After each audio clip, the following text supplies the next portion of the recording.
Hey there. So in my film, we dive into the world of Buzkashi, this ancient game that's like the Super Bowl or the FA Cup of Central Asia. It's huge. I mean, think football or rugby level of importance here. Our main character, atirkul, she's not your typical horse riding expert like my mother was, and she was, but she's determined to make her mark in this male dominated arena.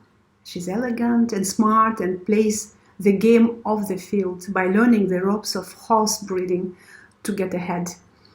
But here is the kicker. Kyrgyzstan, my country, has got this whole match fixing thing going on, making it even tougher to succeed. So Atirkul decides to rally some young talent to form her own team, fighting back against the corruption in sport.